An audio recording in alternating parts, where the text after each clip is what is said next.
Alok Pandey the GS करके channel में स्वागत है दोस्तों। आज का टॉपिक मैंने लिया है करंट से, जिसमें हमने सोशल मीडिया और अभिव्यक्त की तानाशाही को आज मैं आपसे डिस्कस करूंगा।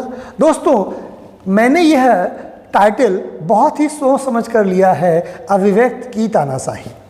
यह सच है कि सोशल मीडिया का अपना एक महत्व है। इसके पहले हम अगर ये कहें कि मीडिया का अपना एक महत्व है, किस बात पर महत्व है?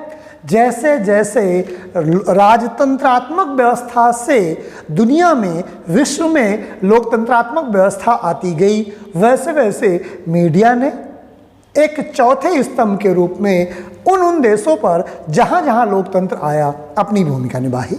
भारत में लोकतंत्र आने के बाद, आधुनिक लोकतंत्र आने के बाद भारत में भी मीडिया ने अपनी एक चौथे स्तंभ के रूप में कुछ अपवादों को छोड़कर एक अपनी प्रमुख भूमिका निभाई, जिसमें भारत का आपातकाल है।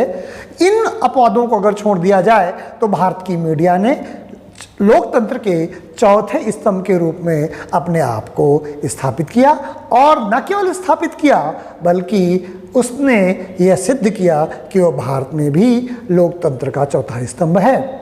धीरे धीरे समय के साथ उसमें तकनीकी बदलाव आए और आधुनिक तकनीकी युग में मीडिया के साथ साथ सोशल मीडिया भी आना शुरू हुआ, जिसमें फेसबुक, ट्विटर, यूट्यूब, टिकटॉक या ऐसे बहुत सारे जो चैनल हमें उपलब्ध थे, जिसमें से टिकटॉक बैन कर दिया गया है। बाकी के जो चैनल अभी भी चल रहे हैं। हम जो बताना चाह रहे हैं आपको कि जो सोशल मीडिया है, उस सोशल मीडिया में अभिव्यक्त की तानाशाही क्या आ गई है, और अगर अभिव्यक्ति में तानाशाही आ गई है तो क्या लोकतंत्र में तानाशाही का स्थान है? वो भले ही क्यों ना अभिव्यक्त की तानाशाही हो। दोस्तों, इसके पहले हम इसके कॉन्स्टिट्यूशनल रूप में जाते हैं। किस कॉन्स्टिट्यूशनल रूप में? कि अभिव्यक्ति का किसी व्यक्ति को कितना अधिकार है, और ये है भारतीय संविधान पर कहाँ प्रदान किया गया है। दोस्तों, भारतीय संविधान के आर्टिकल नंबर 19 फर्स्ट ए में वाक और अभिव्यक्ति की स्वतंत्रता दी गई है, जिसमें आप बोल सकते हैं और अभिव्यक्ति कर सकते हैं। अभिव्यक्ति और वाक की स्वतंत्रता में ही मीडिया की स्वतंत्रता, प्रेस की स्वतंत्रता, वो मीडिया चाहे इलेक्ट्रॉनिक मीडिया हो, चाहे प्रिंट मीडिया हो, और वर्तमान में चाहे सोशल मीडिया हो। दोस्तों, सोशल मीडिया यह सच है कि इसने बहुत सारे सकारात्मक काम भी किए हैं। क्यों? क्योंकि अब जनता स्वयं रिपोर्टर हो गई है। अगर उसके साथ कोई अत्याचार हो रहा है, कोई अनाचार हो रहा है, कोई दुराचार हो रहा है, तो अपनी बात बहुत ही आसानी से सरकार के या सरकार नियंत्रित मीडिया से के बगैर भी वो अपनी बात दुनिया तक पहुंचा सकता है। लेकिन जब यह अभिव्यक्ति की आज़ादी, जिसे हम कहते हैं तानाशाही के रूप में परिवर्तित हो जाती है, जब हम अभिव्यक्ति की आज़ादी में तानाशाह हो जाते हैं, तब हम लोकतंत्र की आत्मा पर कुठाराघात करते हैं। क्यों? क्योंकि लोकतंत्र में तानाशाही का कहीं पर स्थान नहीं है। और खासकर ऐसे लोकतंत्रात्मक देश में, जो देश सेकुलर हो, जो देश पंथ निरपेक्ष हो, जो देश धर्म निरपेक्ष हो, वहाँ पर तानाशाही आ जाए, वह तानाशाही भले ही अभिव्यक्ति की तानाशाही क्यों न हो। इसको, अभिव्यक्ति की तानाशाही को हम 2-3 उदाहरणों से समझते हैं तो हमें ज़्यादा आसानी से चीज़ें समझ में आ जाएंगी। पहला हम उदाहरण लेते हैं इस क्रम में, बिल्कुल लेटेस्ट जो साल 6 महीने की घटनाएं हो, उस क्रम में अगर हम लेते हैं तो पहला जो उदाहरण आता है वो CAA और NRC का विरोध है। दोस्तों, भारत में भारत सरकार ने राज्यसभा से, लोकसभा से, दोनों सदनों से CAA NRC का जो बिल वो लोकतंत्रात्मक तरीके से पारित किया, जिसे राष्ट्रपति ने साइन किया। यानी संसद की सहमति के द्वारा, संसद में जो सहमति आती है, ये माना जाता है कि वो सहमति कहाँ से सहमति है? जनता की सहमति है। तो जनता की जो सहमति है, उस सहमति को भी सोशल मीडिया में दुरुपयोग किया गया और यह बताने का प्रयास किया गया कि जो सीए एनआरसी आया है यह राष्ट्र विरोधी है, यह राष्ट्र के एक वर्ग का विरोध करता है और उसके लिए शाहीन बाग जैसे आंदोलन चलाए गए। मैं शाहीन बाग का नाम इसलिए ले रहा हूं क्योंकि इस सीए एनआरसी प्रोटेस्ट में शाहीन बाग एक आंदोलन नेतृत्व के कर्ता के रूप में, सीए एनआरसी की विरोध करने वालों के नेतृत्वकर्ता के रूप में उभरा। लेकिन दुर्भाग्य से जब हम उसे देखते हैं तो सीए एनआरसी की जो विरोधी जो आंदोलन है जो शाहीन बाग में चल रहा था उसके तार राष्ट्र विरोधी तत्वों के साथ जुड़ते हैं और वह तार देश के बाहर के उन शत्रु राष्ट्रों के साथ भी जुड़ते हुए दिखाई देते हैं जो सर्वथा अनुचित है।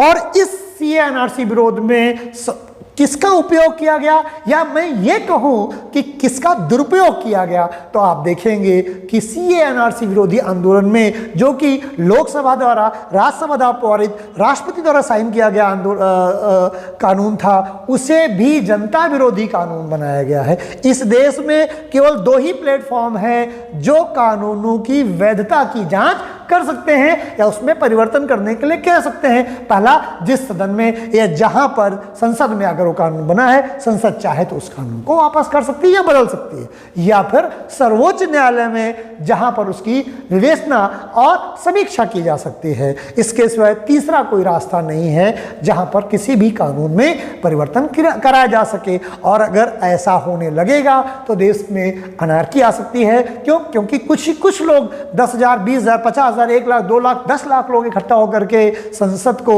और करोड़ों लोगों के वोट देने के बाद जो चुनी गई सरकार को बंधक नहीं बना सकता है। दोस्तों, उसके बाद जो दूसरा उदाहरण हम लेते हैं वो उदाहरण हमें आता है हाथरस की घटना में।